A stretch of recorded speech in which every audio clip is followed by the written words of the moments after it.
Humingi ng tulong sa Volunteers Against Crime and Corruption o VACC ang mga naulila ni Noel Orate Sr. na dating nobyo ng dating kongresista na si Nanette Castelo Daza. Naghain na sila ng mosyon para iakyat sa murder ang kaso laban sa akusado sa krimen na manugang ni Daza. Ang kampo naman ng mga Daza ayaw pang magkomento hanggang hindi daw nila nakikita ang inihaing mosyon ng mga Orate. Nakatutok si Jamie Santos.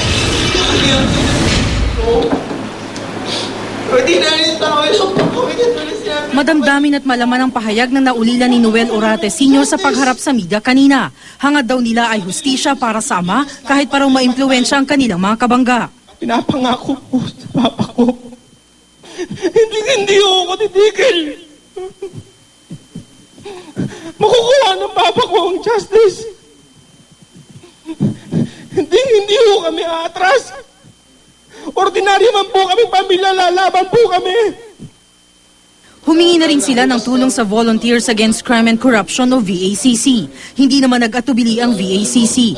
Kino-question ng grupo kung bakit hindi kasamang inimbestigahan ang dating kongresistang si Nanette Castelo Daza na 12 taong daw nakarelasyon ng biktima.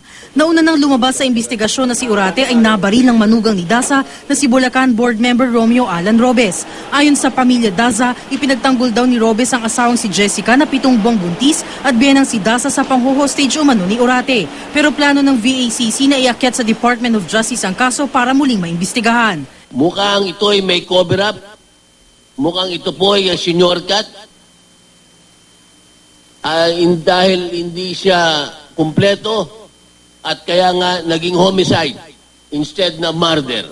Nagsampa ng motion to defer arraignment sa korte para muling maimbestigahan at maiakyat ang kaso sa murder laban sa suspect na si Robes. Hiniling na rin nila na maglabas ang korte ng whole departure order laban dito.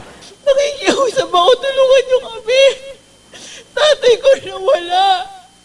Pinaril na 5 beses yung tatay ko. Nasasabihin niyo self-defense yun. Ayon naman kay Chief Superintendent George Rehis, Director ng QCPD, walang basihan ng akusasyong nagkulang sila sa pag-iimbestiga. Sinunod daw nila ang tamang proseso. Sinabi naman ni Attorney Alfredo Villamor, abogado ng mga Daza, na hindi pa nila nakikita ang kopya ng motion to defer arraignment kaya hindi pa sila makakapagkomento. Sa linggo ng umaga, nakatakdang ilibing ang labi ni Noel Sr. sa Loyola Memorial Park sa Marikina. Jamie Santos, Nakatutok, 24 Oras.